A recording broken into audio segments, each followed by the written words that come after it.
Perkenalkan, nama saya Novita Ramadanti dari Manajemen 24C, ingin menjelaskan tentang metode sampling. Di sini saya akan menjelaskan tentang metode dan sampling distributor, yaitu bagaimana kita mengambil contoh atau sampel dari populasi distributor untuk keperluan penelitian, evaluasi pasar, ataupun pengoptimalan distribusi produk. Materi ini penting karena tidak mungkin kita meneliti seluruh distributor, sehingga kita perlu mengambil sebagian yang benar-benar mewakili populasi. Yang pertama itu pengertian sampling distributor. Sampling distributor adalah proses memilih sebagian distributor dari seluruh populasi untuk dianalisis. Tujuannya adalah yang pertama, menghemat waktu dan biaya.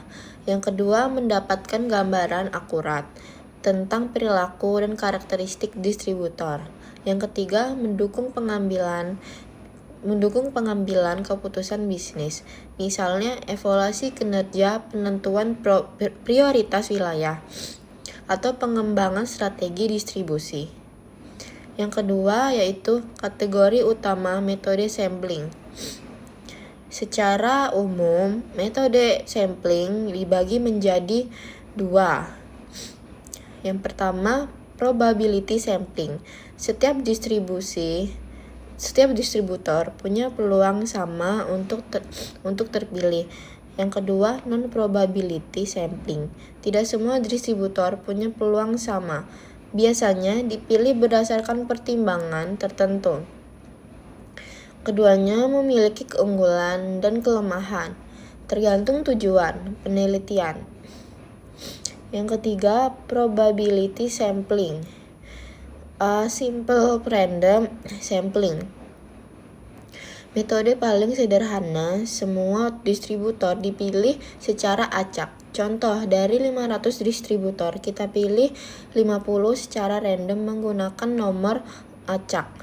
Kelebihannya objektif dan minim bias.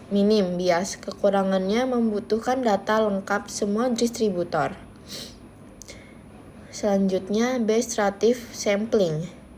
Populasi dibagi menjadi beberapa kelompok strata, misalnya wilayah utara, selatan, timur, barat. Ukuran distributor besar, menengah, kecil, lalu diambil sampel secara proporsional dari tiap kelompok. Kelebihan, hasil jauh lebih representatif. Kekurangannya, butuh data karakteristik awal. Selanjutnya, cluster sampling. Distributor dikelompokkan berdasarkan area geografis, misalnya per kecamatan atau per kabupaten. Beberapa klaster lalu meneliti semua atau sebagian distributor di dalamnya. Hemat biaya untuk wilayah yang luas. Kekurangannya, akurasi bisa turun kalau klaster tidak homogen. Selanjutnya, de-systematic sampling. Pemilihan sampel berdasarkan interval. Contoh, ingin 30 sampel dari 300 distributor. Interval 10, artinya kita mengambil setiap distributor ke-10 dari daftar kelebihan. Cepat dan mudah. Kekurangan bisa bias jika daftar tersusun dengan pola tertentu. Selanjutnya, non-probability sampling. Purposive sampling, memilih distributor berdasarkan kriteria tertentu. Contoh, hanya